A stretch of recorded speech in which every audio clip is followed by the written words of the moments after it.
Hello दोस्तों, आप सभी का स्वागत है एसएससी ब्रेव स्टडी में। और आज दोस्तों पॉलिटिकल जी के 100 प्रश्न लेकर आए हैं। दोस्तों चैनल के साथ बने रहिएगा। इसमें आपके सारे अनुच्छेद की बात की गई है, भाग की बात की गई है। बहुत ही इंपॉर्टेंट टॉपिक है जो आपके आने वाले 2026 के सभी पेपरों में ये पूछा ही जाएगा। तो दोस्तों शुरुआत करेंगे।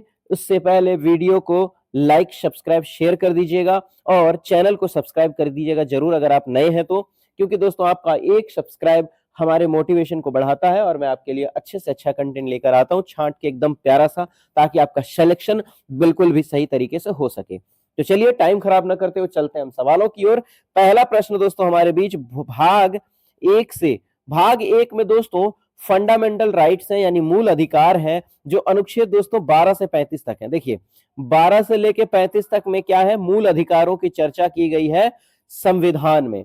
ठीक है दोस्तों, तो पहला हम सवाल करेंगे अनुच्छेद एक की, अनुच्छेद 12 की, राज्य की भाषा यानी कि राज्य की परिभाषा की, जिसमें राज्य में केंद्र सरकार, राज्य सरकार, लोक प्राधिकरण और सरकारी नियंत्रण वाले सभी संस्थान शामिल होंगे। ठीक है, अगले क्वेश्चन की ओर बढ़ेंगे। अनुच्छेद 13 में बात करेंगे दोस्तों, मूल अधिकारों के विरुद्ध कानून अमान्य है। मूल अधिकारों के विरुद्ध जो कानून है दोस्तों वो अमान्य है।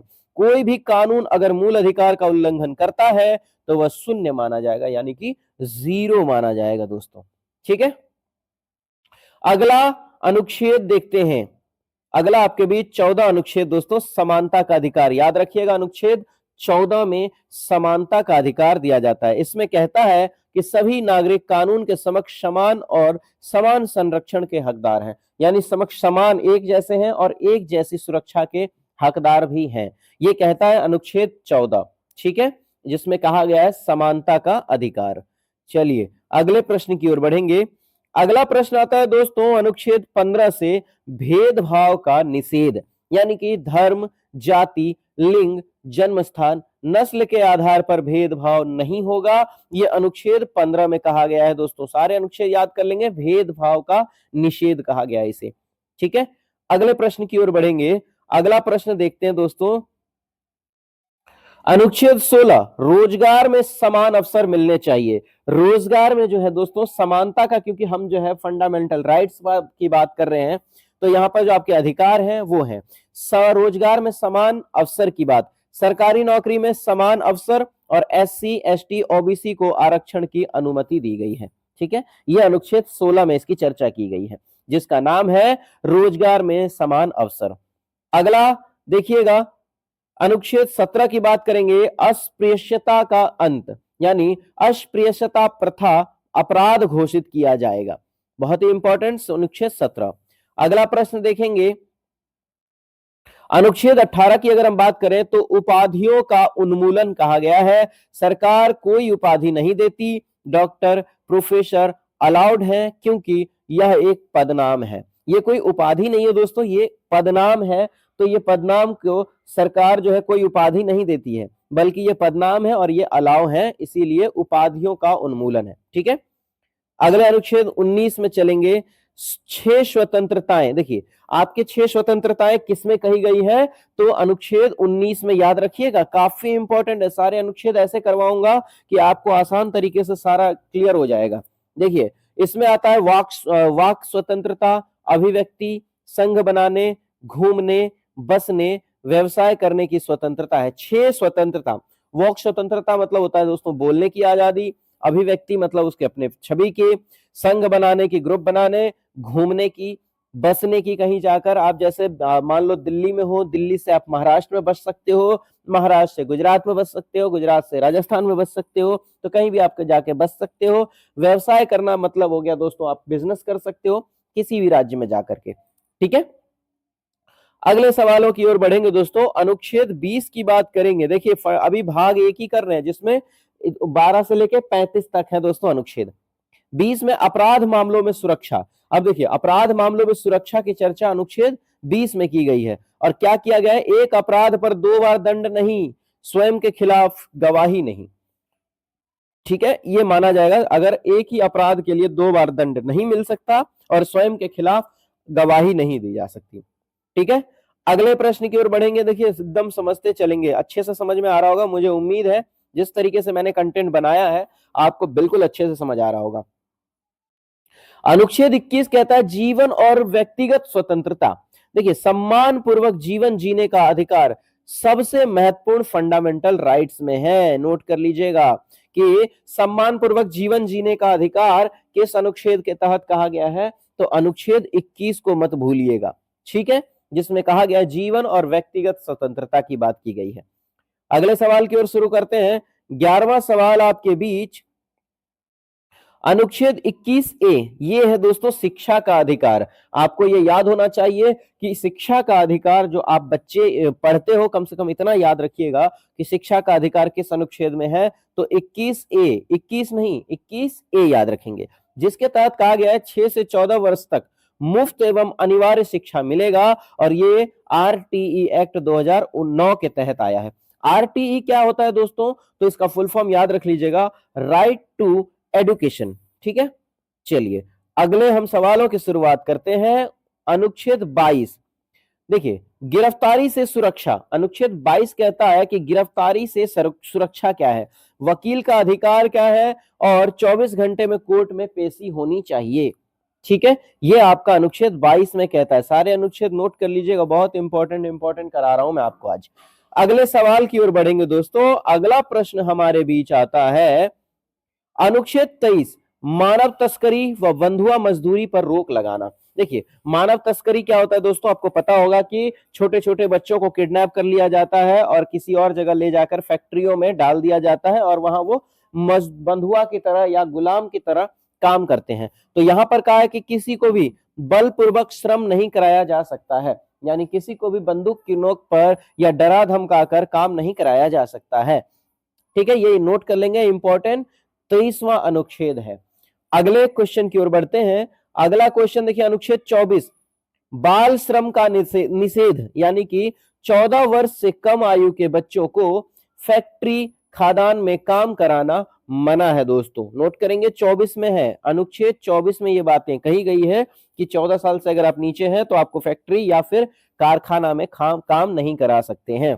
ये होता है बाल श्रम का निषेध। अगले सवाल की ओर बढ़ते हैं। 15वां प्रश्न आपके बीच, अनुच्छेद 25 से 28 तक में दोस्तों धार्मिक स्वतंत्रता की बात की गई है, ठीक है। याद रखेंगे 25 से 28 के बीच क्या की गई है दोस्तों, बात की गई है धार्मिक स्वतंत्रता की। अब हम बात करेंगे अगला, देखिए यहां पर आता है कि धर्म का पालन, प्रचार, प्रबंध पर धार्मिक शिक्षा पर कुछ सीमाएं दी गई हैं, ठीक है। अब यहां पर बात करेंगे अनुच्छेद 19 की। देखिए अनुच्छेद 29, सॉरी, अल्पसंख्यकों की स्वीकृति की सुरक्षा की गई है, भाषा व संस्कृति बचाने का अधिकार, ठीक है। अगले प्रश्न की ओर बढ़ेंगे। अनुच्छेद 30 की बात करेंगे, अल्पसंख्यक शिक्षा संस्थान खोल सकते हैं, ठीक है। जैसे धर्म या भाषा आधारित संस्था खोलने की स्वतंत्रता है। आप अपने धर्म या भाषा के आधार पर कोई संस्था खोलना चाहते हैं तो वो खोलने की आपको आजादी है।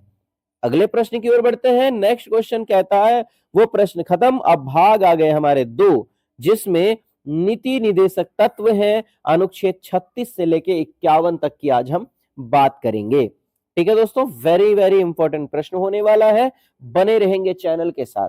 अगला प्रश्न देखते हैं दोस्तों, भाग 2 की शुरुआत हो गई है। अनुच्छेद 36 से 51 राज्य के नीति निदेशक तत्व हैं। जैसे इसमें कहा गया है कि सरकार का मार्गदर्शन करने वाले गैर न्यायिक प्रावधान हैं, ठीक है। अब चलते हैं टॉपिक पर। अनुच्छेद 39, समान वेतन मानव कल्याण के सिद्धांत को बताया गया है, यानी सभी को जीवन यापन योग्य वेतन मिलना चाहिए या उन्हें उनका वो हकदार है जीवन जीने के लिए, जिसको हम कह सकते हैं कि इनिशियल जो आपका खर्च है उसको होना चाहिए। अगला सवाल, अनुच्छेद 40, पंचायतों की स्थापना, बहुत इंपॉर्टेंट है, ये जरूर पूछेगा। 40 में पंचायतों की स्थापना का जिक्र किया गया है, ठीक है, जिसके डिटेल्सों की बात करते हैं, जिसमें आपको पता होगा कि गांव स्तर पर स्थानीय स्वशासन को मैनेज करना होता है। अगला अनुच्छेद 41, बेरोजगारी बुढ़ापा सहायता। देखिए बहुत इंपॉर्टेंट है, बेरोजगारी और बुढ़ापा सहायता किसमें आता है, अनुच्छेद 41 में आता है। जैसे नौकरी, शिक्षा, सार्वजनिक सहायता का, ठीक है। अगले प्रश्न की ओर बढ़ेंगे। प्रश्न नंबर 25वां, अनुच्छेद 43, श्रमिकों को उचित जीवन स्तर दिया जाए, यानी लिविंग वेज और सामाजिक सुरक्षा दोनों ही मिलना आवश्यक है, ये अधिकार है उनका। अगले सवाल की ओर बढ़ेंगे। अगला सवाल दोस्तों, अनुच्छेद 44 कहता है कि समान नागरिक संहिता यानी यूसीसी देश में एक समान कानून लागू करने का सुझाव देता है। ठीक है, समान नागरिक नागरिक संहिता। अगला प्रश्न दोस्तों, अनुच्छेद 45 की बात करेंगे कि प्रारंभिक बाल शिक्षा की चर्चा की गई है। 6 वर्ष तक के बच्चों के लिए शुरुआती शिक्षा अनिवार्य है। ठीक है, अगला प्रश्न, अनुच्छेद 48, गोवंश संरक्षण होता है दोस्तों। देखिए, पशुधन व कृषि सुधार के लिए गोवंश संरक्षण यह अनुच्छेद 48 में दी गई है। अगले सवाल की ओर बढ़ेंगे।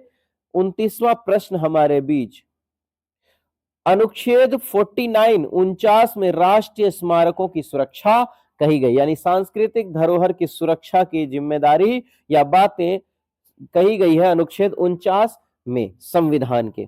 ठीक है, और भाग दो के अनुच्छेद 49, ये दोनों जरूर बोलिएगा, याद रखेंगे किस भाग में दिया है ये भी याद रखना, इसीलिए मैंने भाग पढ़ा रहा हूं आज।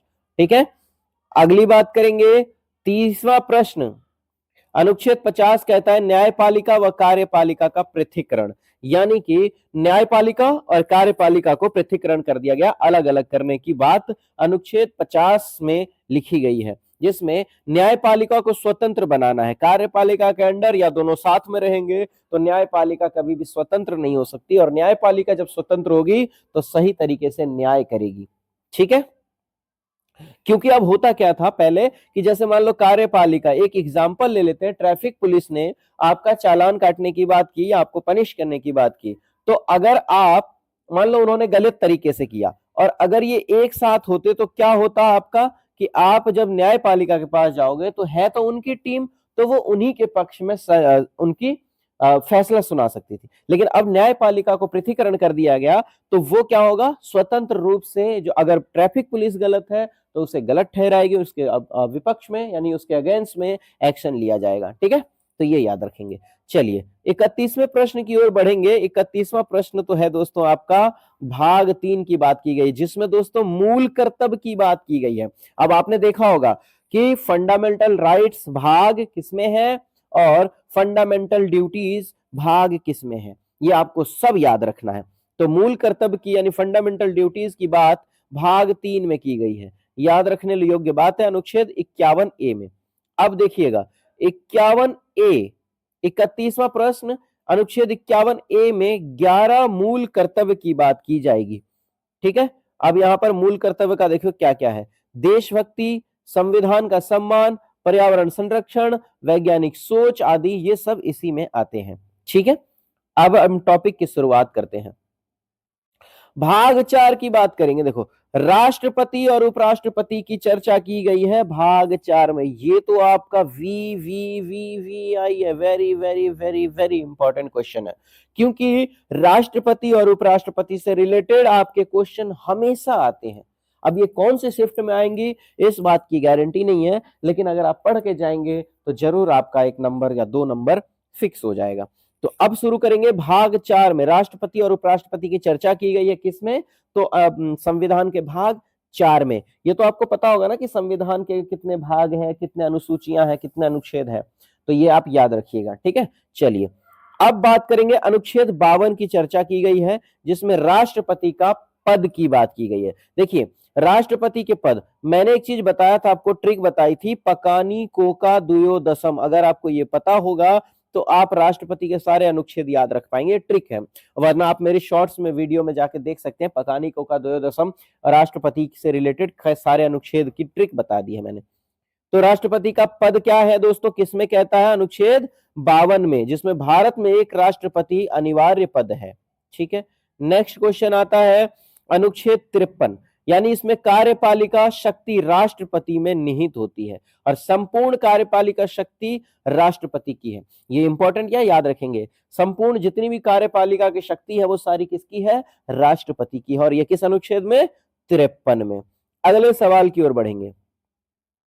अब राष्ट्रपति, अनुच्छेद 54 की बात करें तो राष्ट्रपति की चुनाव की बात की गई है, निर्वाचन मंडल द्वारा तैयार किया जाएगा जिसमें एमएलए और एमपी होते हैं। ठीक है, यहां पर राष्ट्रपति का चुनाव होता है जो अनुच्छेद 54 में कही गई है, नोट कर लेंगे।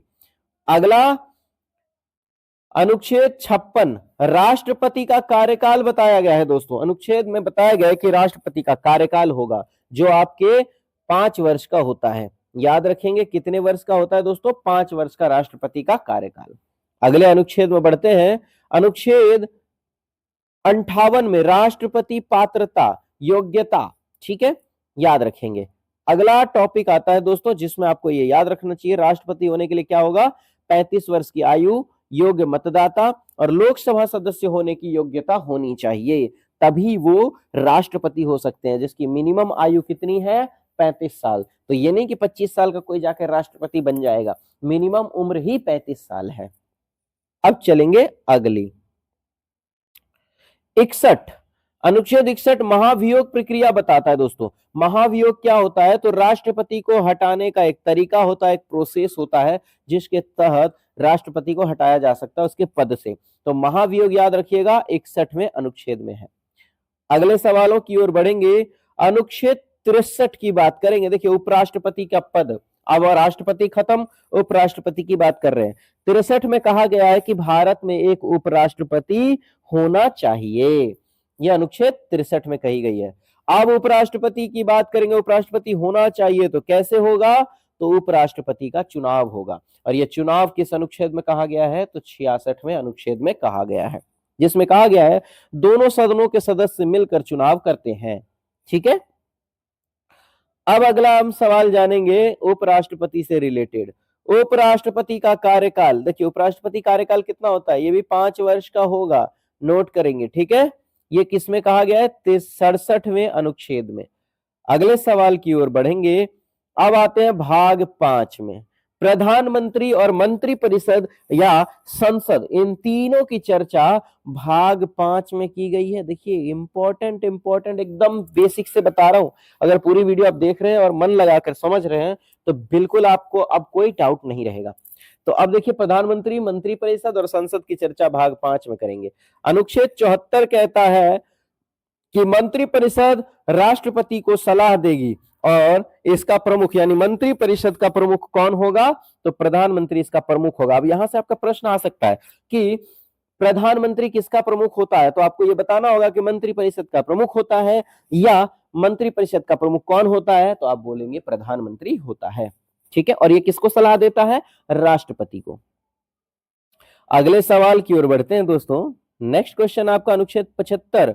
अनुच्छेद 75 में प्रधानमंत्री की नियुक्ति कही गई है। देखिए कम से कम आपको नियुक्ति तो याद रहना चाहिए कि किसमें होगी, किसकी, राष्ट्रपति की किसमें है, उपराष्ट्रपति की किसमें है, प्रधानमंत्री की किसमें है, ये इंपॉर्टेंट जो है ये आपको याद रहना चाहिए। ठीक है, तो अनुच्छेद 75 में कहा गया है प्रधानमंत्री की नियुक्ति होगी। ठीक है, अब अगला हम चलेंगे, यहां पर देखिएगा अनुच्छेद 76, अटॉर्नी जनरल ऑफ इंडिया, ये कौन होते हैं, तो दोस्तों भारत के सर्वोच्च विधि अधिकारी होते हैं अटॉर्नी जनरल ऑफ इंडिया। आपको यह याद रखना चाहिए कि भारत का सबसे सर्वोच्च विधि अधिकारी का पद क्या होता है, attorney general of India. Very very important. अब बात करेंगे अनुच्छेद 79, 79 की, संसद की संरचना की बात की गई है कि संसद की संरचना कैसे होगी, तो जिसमें आपको बताया गया होगा, मैंने भी कई बार आपको बताया होगा कि संसद के कितने अंग, ऐसे आपसे पूछा जाता है तो आपको बोलना चाहिए कि लोकसभा, राज्यसभा, राष्ट्रपति, या राष्ट्रपति, लोकसभा और राज्यसभा, ये तीनों ही अंग होते हैं संसद की, जिसकी संरचना कैसी होगी ये बताया गया। सबसे पहले राष्ट्रपति, फिर लोकसभा, फिर राज्यसभा उसके अंदर। ठीक है, राज्यसभा से लोकसभा, लोकसभा से राष्ट्रपति के पास। अगले टॉपिक को जानेंगे, अनुच्छेद 80, राज्यसभा संसदों की संरचना कैसी होगी, और अनुच्छेद 81 लोकसभा संरचना की बात की गई है। ठीक है, राज्यसभा, लोकसभा, राष्ट्रपति। चलिए अगले प्रश्न की ओर बढ़ेंगे। 47वां प्रश्न देखिएगा क्या है, संसद कार्यकाल कितना होगा, तो लोकसभा में 5 साल और राज्यसभा में 6 साल होता है। ये आपको इंपॉर्टेंट याद रखना है, कहीं आप कंफ्यूज ना हो जाए। जब भी राज्यसभा की, RS का मतलब राज्यसभा 6 वर्ष का कार्यकाल होता है और लोकसभा का कितना होता है, तो 5 साल का होता है। ठीक है, संसद का कार्यकाल। चलिए अगले टॉपिक की ओर बढ़ते हैं। अनुच्छेद 85 सत्र बुलाना और समाप्त करना किस अनुच्छेद के तहत है, तो 85 के तहत है। ठीक है, अब हम बात करेंगे अनुच्छेद 93 की। लोकसभा अध्यक्ष या उपाध्यक्ष की बात की गई है। लोकसभा का अध्यक्ष होना चाहिए या उपाध्यक्ष होना चाहिए। लोकसभा अध्यक्ष आपको पता होगा कौन है, अभी आप कमेंट बॉक्स में लिख के बताएंगे, ये आपका प्रश्न है। अगला 50वें प्रश्न की ओर हम बढ़ चुके हैं, जिसमें कहा गया है कि मतदान प्रक्रिया बहुमत से निर्णय की बात की गई है। अनुच्छेद 100 में, 100 में मतदान की प्रक्रिया के बारे में बात की गई है, याद रखेंगे। अगले प्रश्न की ओर बढ़ेंगे। अब आते हैं भाग 6 में, जिसमें राज्य सरकार, गवर्नर और सीएम की बात की गई है। देखिए, राज्य सरकार में जैसे किसी देश में सबसे बड़ा पद राष्ट्रपति का होता है, वैसे किसी राज्य में सबसे बड़ा पद गवर्नर का होता है। और सीएम किसको रिपोर्ट करते हैं, तो गवर्नर को करते हैं। ठीक है, चलिए, गवर्नर का मतलब होता है राज्यपाल, सीएम चीफ मिनिस्टर यानी मुख्यमंत्री। अब यहाँ राज्य सरकार की बात आ गई है भाग 6 में, बहुत इंपॉर्टेंट है, याद करिएगा, भाग 6 में है राज्य सरकार की बातें। चलिए अब पहला प्रश्न देखते हैं। अनुच्छेद 153 कहता है कि सभी राज्य में एक राज्यपाल होना अनिवार्य है, यानी सभी राज्यों में राज्यपाल होगा। इस बात की चर्चा या जो जिक्र है वो किसमें किया गया है, तो अनुच्छेद 153 में किया गया है। ठीक है, संविधान का अनुच्छेद 53 में। और भाग कौन सा, तो भाग याद रखेंगे 6। अब प्रश्न की ओर बढ़ेंगे। अनुच्छेद 155 कहता है राज्यपाल की नियुक्ति राष्ट्रपति द्वारा होगी। ये नोट कर लेंगे, किस में कही गई है ये बात, तो 155 में कही गई है। अगर ये आप अनुच्छेद 155 में अगर आपने इसको पता चला गया कि आपको पता चल जाएगा कि राज्यपाल की नियुक्ति किसके द्वारा होती है, आपसे प्रश्न पूछा जाएगा तो आप बोलिएगा राष्ट्रपति के द्वारा होती है। अब चलते हैं सवालों के अगले प्रश्न पीढ़ी पर। अनुच्छेद 161 क्या कहता है, राज्यपाल की क्षमादान शक्ति होती है। ठीक है, अब अगला हम जो है अनुच्छेद की बात करें तो 54 अनुच्छेद 163 में, 54 नंबर क्वेश्चन, अनुच्छेद 63 में राज्य मंत्री परिषद भी होगा। ठीक है, राज्य के मंत्री परिषद की चर्चा कर लेते हैं। फिर अगला बात कर लेंगे अनुच्छेद 164, मुख्यमंत्री की नियुक्ति की बात किसमें कही गई है, सीएम की नियुक्ति होगी। ये अनुच्छेद 164 में कही गई है, नोट कर लीजिएगा। ठीक है, नेक्स्ट प्रश्न की ओर बढ़ेंगे। 56वां प्रश्न होता है दोस्तों राज्य विधानमंडल की बात। अनुच्छेद 168 में राज्य विधानमंडल की बात की गई है। अगले प्रश्न की ओर बढ़ेंगे। अनुच्छेद 170 कहता है विधानसभा संरचना। विधानसभा संरचना की चर्चा 170 अनुच्छेद में की गई है। नेक्स्ट क्वेश्चन की बात करेंगे। अनुच्छेद 171, अनुच्छेद 171 कहता है विधान परिषद की संरचना होगी। ठीक है, इसकी चर्चा की गई है, विधान परिषद की संरचना होगी, कैसी होगी। अगला अनुच्छेद, अनुच्छेद 174 विधानसभा सत्र बुलाना, इसकी चर्चा की गई है 174 में। अगले प्रश्न की शुरुआत करेंगे। नेक्स्ट क्वेश्चन, विधानसभा अध्यक्ष का पद, ये 178 में की गई है, विधानसभा अध्यक्ष का भी पद होना चाहिए, इस बात की बात की गई है 178 में। नेक्स्ट क्वेश्चन, भाग 7 की बात करेंगे। न्यायपालिका दोस्तों, सुप्रीम कोर्ट और हाई कोर्ट की चर्चा किसमें की गई है, भाग 7 में। देखिए कितने आसान तरीके से मैंने बनाया है, आपको वीडियो अच्छी लगेगी, लाइक शेयर सब्सक्राइब जरूर कीजिएगा। अब हम बढ़ेंगे। सवाल कहता है अनुच्छेद 124 सुप्रीम कोर्ट की स्थापना होगी। सुप्रीम कोर्ट की स्थापना होनी चाहिए जिसमें मुख्य न्यायाधीश प्लस अन्य न्यायाधीश होंगे। यह अनुच्छेद किसमें, 124 में। अगले प्रश्न की शुरुआत करें तो अगला प्रश्न देखते हैं दोस्तों। अनुच्छेद 125 वेतन और भत्ते की बात की गई है, यानी कि न्यायाधीशों की वेतन और उनके भत्ते की चर्चा अनुच्छेद 125 में की गई है। सवाल अगला 63वां सवाल, अनुच्छेद 127 अस्थायी न्यायाधीश होंगे, 127 में कही गई है। नेक्स्ट प्रश्न 64वें प्रश्न की ओर।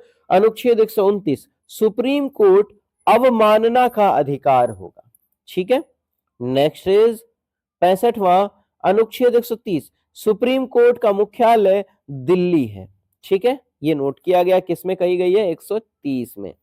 अगला प्रश्न, अनुच्छेद 131 मूल अधिकारिता यानी सेंटर वर्सेज स्टेट की बात की गई है। ठीक है।